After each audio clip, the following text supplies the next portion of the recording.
After Egypt's President Nasser decided to nationalize the Suez Canal in 1956, Israel, Britain and France invaded Egypt to take it back. And within days, they had pushed Egypt's military all the way to the canal. But despite this military victory, both the US and the Soviet Union condemned the attack and forced the aggressors to retreat. This was a massive humiliation for Britain and France, who were clearly no match for the new world powers. The United Nations created the United Nations Emergency Force to enforce the armistice and maintain peace. But it needed consent to enter and remain in the countries, and while Egypt allowed them in, Israel did not. Despite losing the war, Egypt's President Nasser became incredibly popular in the Arab world for having stood up to the European powers and Israel. He then deepened his ties with the Soviet Union, which provided Egypt with advanced weaponry and training.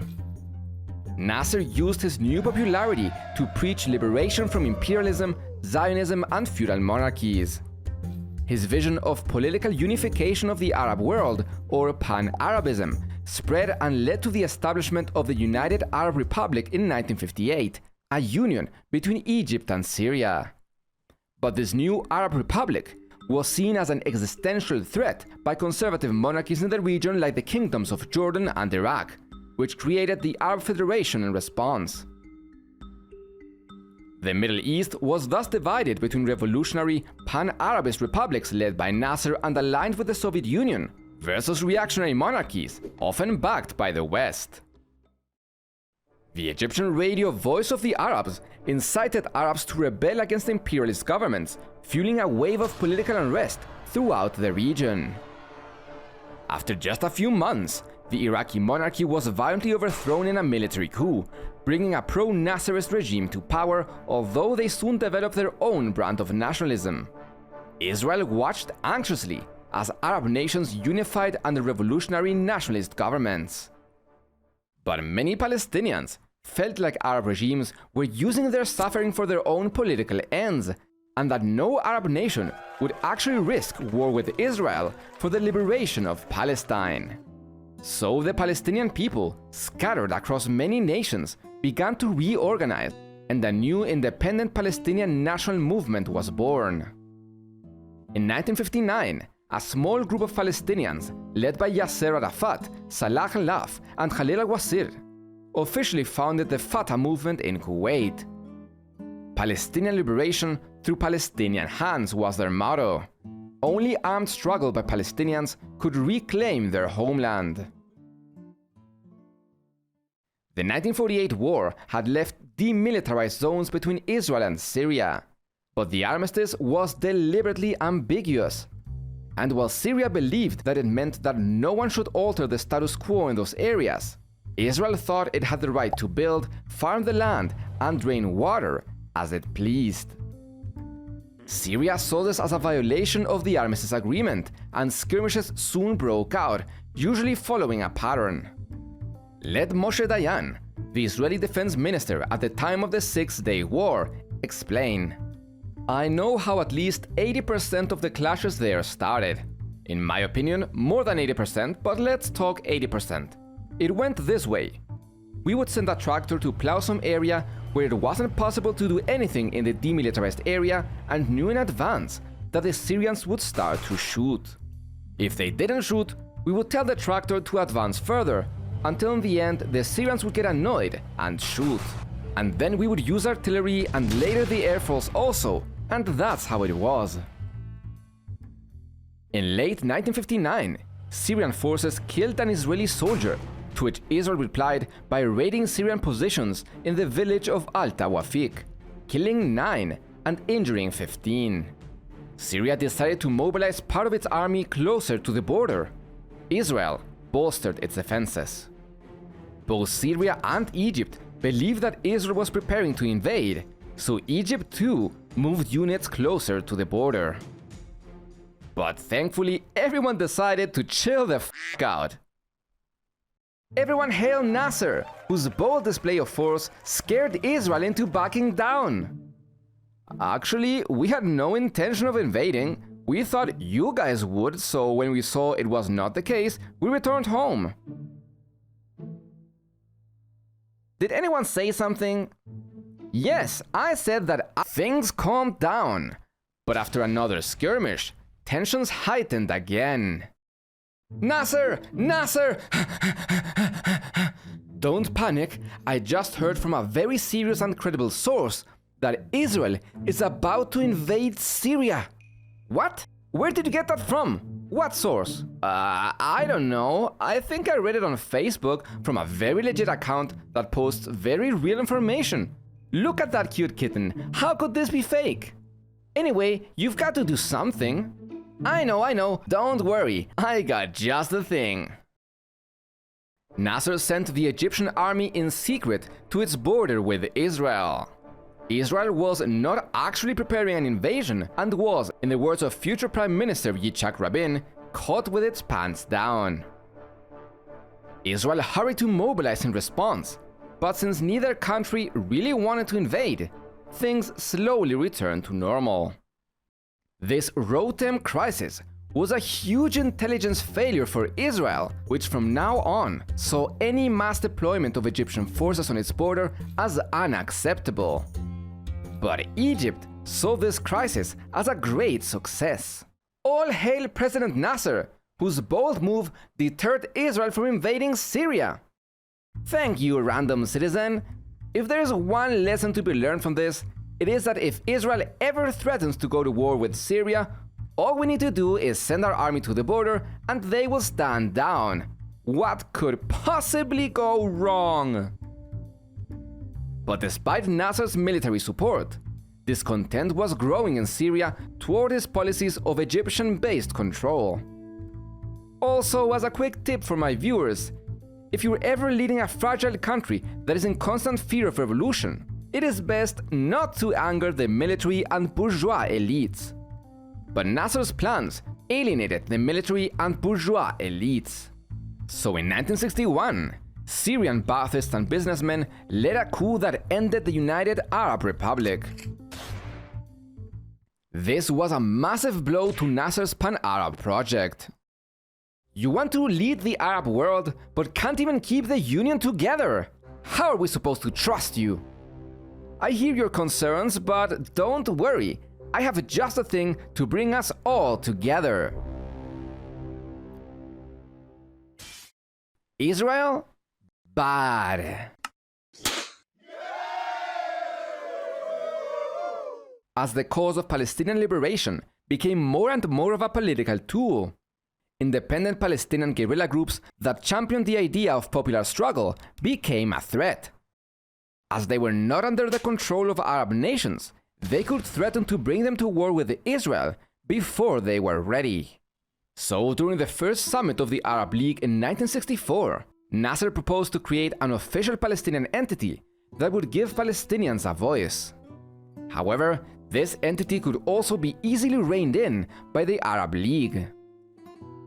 This was the birth of the Palestine Liberation Organization, and Nasser handpicked its first chairman, Ahmed Shukeri. The PLO had several core principles. It defined Palestine within the British Mandate borders as an indivisible territorial unit. It declared the 1947 partitioning of Palestine and the establishment of Israel to be null and void, and did the same with the Balfour Declaration and the Palestine Mandate.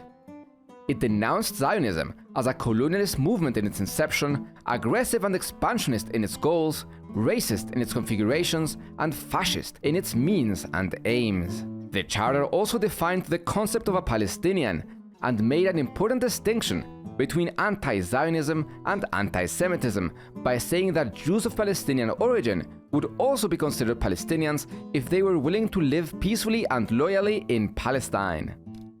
But Article 24 stated that the PLO did not exercise sovereignty over the West Bank, which was held by Jordan, or Gaza, which was administered by Egypt.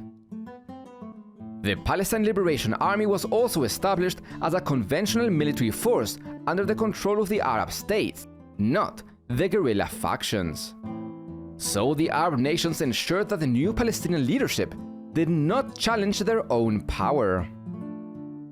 But Palestinian guerrillas, especially Fatah, saw the PLO as a puppet of Arab states, and during the coming years they would compete over legitimacy in the eyes of Palestinians. But before we continue, making videos like these takes a lot of time and effort and would not be possible without sponsors like Manta Sleep. Manta Sleep is a brand that makes all kinds of items to try to make you sleep better. They sent me their sleep mask and cooling pads to try out, and they also sent me their white noise machine. So, here's my honest opinion. I was actually very excited to try out the sleep mask because my bedroom curtains have a very annoying opening, so every morning at 6 AM I get the sun shining right in my face, and I know most of you guys are from the northern hemisphere where it's currently winter, but here in Chile it's almost summer. So this mask is really comfortable. So it has some eye pads that you can just velcro in and out, and you can just put it into the correct position. If it's too close, you can just move them aside, and it also has a nice little velcro here on the back, which you can then fit on the back of your head. So you can just put it like this and velcro it behind your head, and there it is. It's very simple to use, it's not too tight, it's very comfortable, and it really blacks out your eyes. I've tried a few masks before, but they either didn't really black out enough or they were too tight, so I actually really enjoyed this. And it comes with these really nice cooling pads which you can put in the freezer and then just swap them out for the regular sleeping pads. So it's very nice in the morning when it's maybe a bit of a warm day, or if you hadn't really been able to sleep much, the coolness can really relax your eyes. I've tried it out a few times and it's really, really nice. I've really enjoyed this, so I can honestly say that I do recommend these products. So if you are having trouble sleeping, then make sure to go to Manta Sleep's website and check out some of their products. If you use my code TIKA, you can get 10% off your next purchase, and you're going to be supporting my channel. Anyways, back to the video. Thanks to help from France, Israel had been working on a secret nuclear weapons program in the Negev desert. While President Eisenhower had been passive, President Kennedy took a hard non-proliferation stance against Israel's nuclear program and demanded that Israel allow American inspections. He repeatedly told the Israeli Prime Minister that American support was conditional on their not developing nukes. But after his assassination, President Johnson was much less strict, and Israel's nuclear program continued unchallenged. He also started supplying them with modern American weapons, leading to an arms race with Egypt. Israel continuously denies having nukes in a policy called nuclear ambiguity. But thanks to whistleblowers like Israeli nuclear technician Mordechai Vanunu, we now know the truth. In 1986, Vanunu revealed to the British press the existence of Israel's nuclear weapons, and for this, he spent 18 years in Israeli prison, 11 of which were in solitary confinement, where he denounced cruel and barbaric treatments.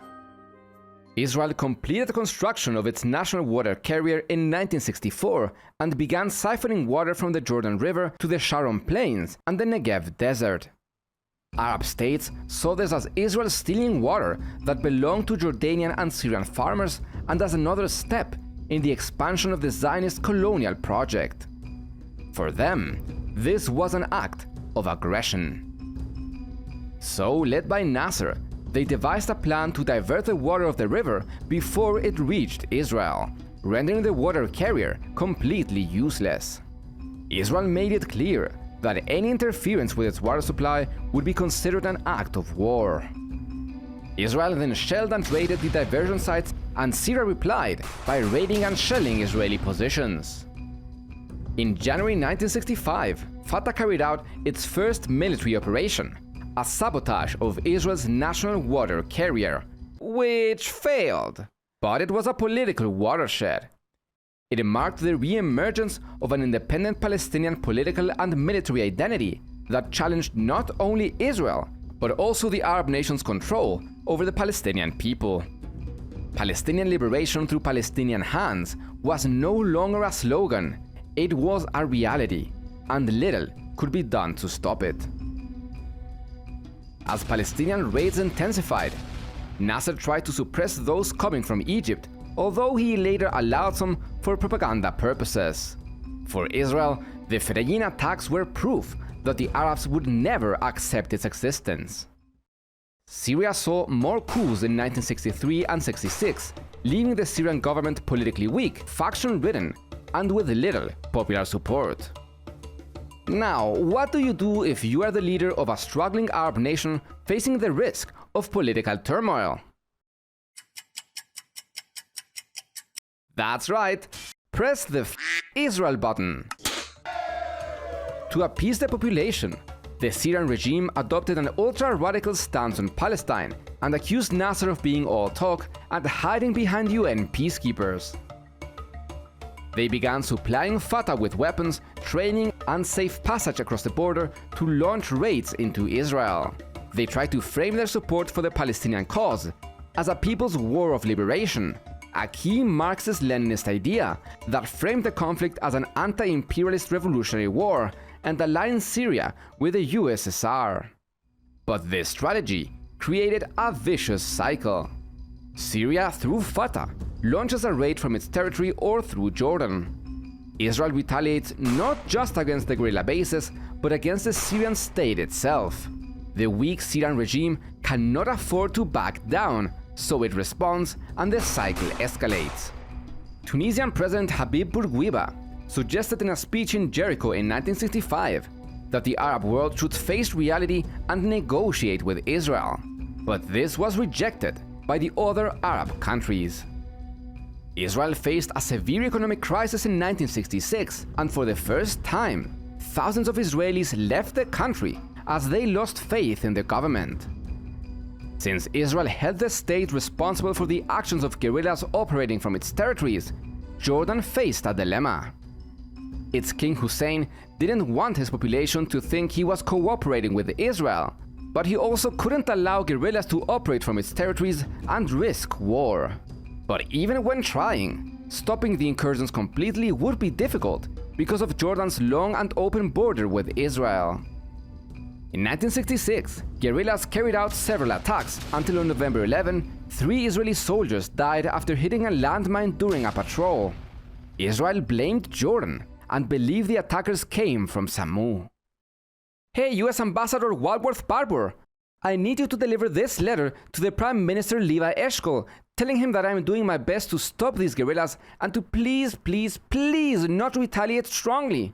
If they do, they're going to destroy my authority and I will be forced into war. Of course, I'll send it right away. Thank you. Thank you so much. Whoopsie. Looks like my working hours are over.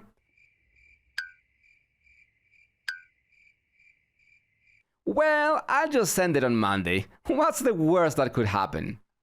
Well, the next day, thousands of IDF soldiers crossed into Jordan headed for Samu, where they demolished 50 houses. The Jordanian military rushed to defend its villages, leading to a clash that left 20 dead and over 100 wounded.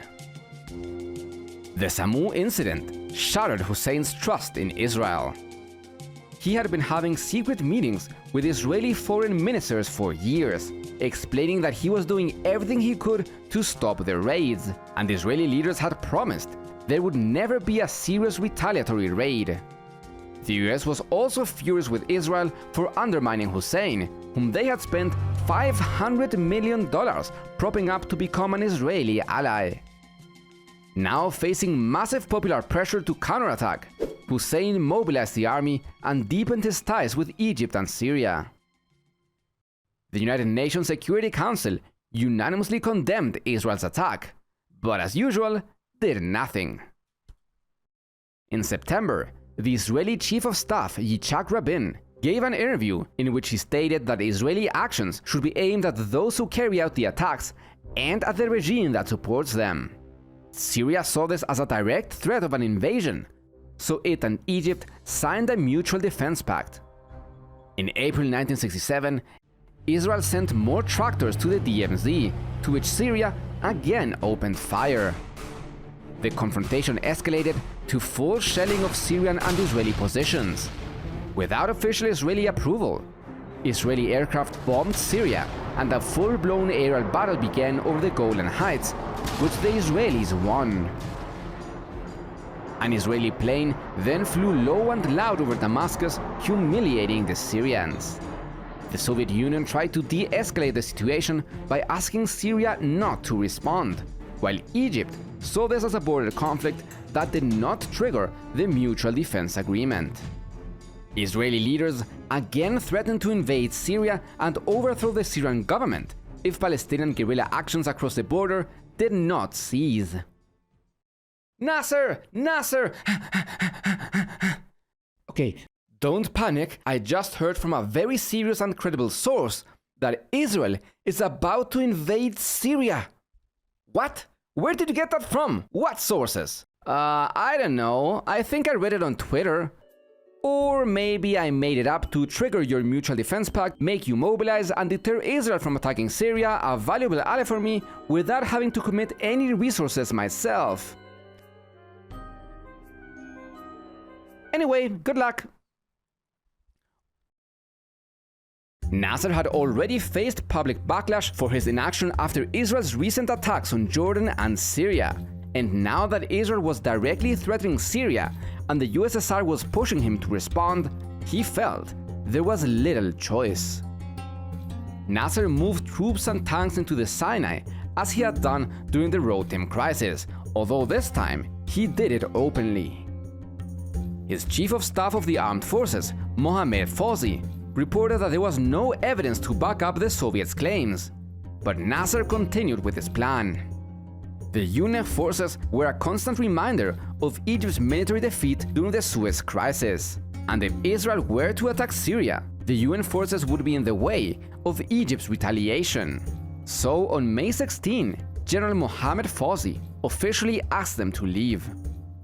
The UN Secretary General suggested redeploying the soldiers to Israel's side of the border, but Israel refused. A week later, Egypt closed the Straits of Tiran to all ships flying Israeli flags or carrying strategic materials.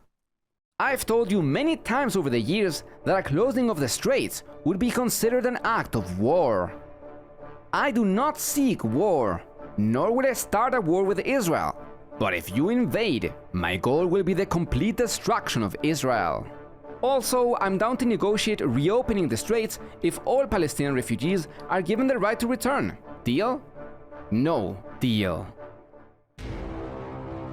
With the rising tensions, the Israeli public was incredibly anxious and feared a second Holocaust. More and more people began to see the idea of a preemptive strike as the least bad option. Israel decided to attack if the Straits of Tiran were not reopened in a few days, but the US intervened and convinced Israel to wait longer. At this point, Israel had likely already developed nuclear weapons, although because of its policy of nuclear ambiguity, it's hard to know for sure.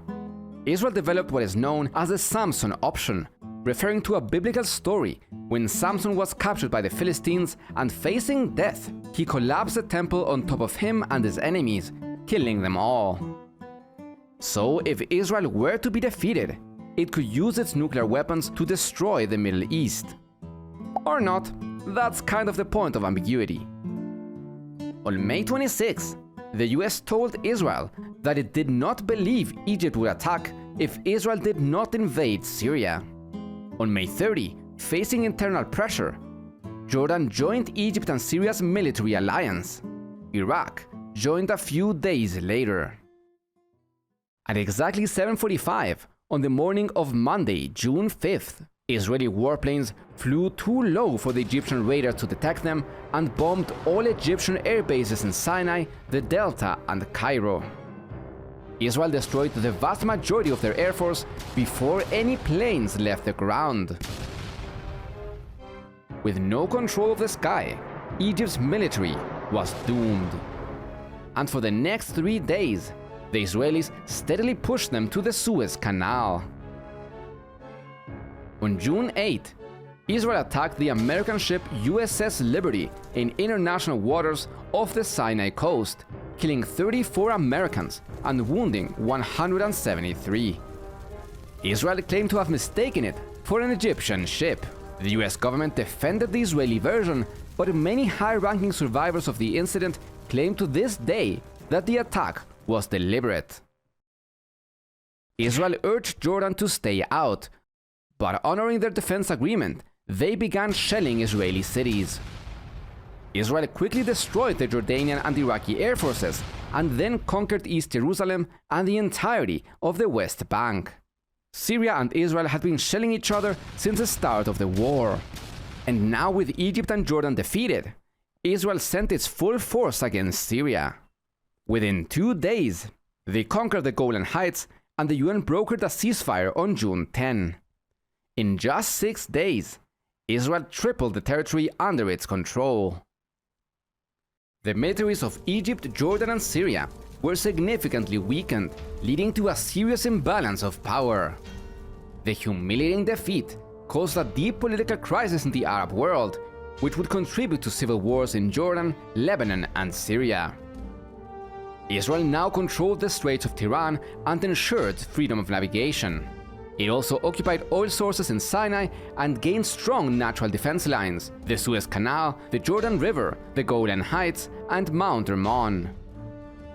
But another 200 to 400,000 Palestinians and 120 to 150,000 Syrians were expelled from their homes as Israel demolished hundreds of villages, creating a new wave of refugees. At the same time, Israel's victory fueled new waves of immigration into the country. 2 months after the war, leaders of the Arab countries held a summit conference in Khartoum where they came up with a resolution known as the 3 No's of Khartoum. No peace with Israel, no recognition of Israel, no negotiation with Israel. However, this was little more than a strategic facade to freeze the conflict, as they also accepted the UN Security Council Resolution 242, which implied recognition of the State of Israel. It also demanded the withdrawal of Israeli forces from the territories occupied in the recent conflict and a just settlement of the refugee problem. But the wording was intentionally vague. The French text said withdraw from the territories, while the English text said withdraw from territories.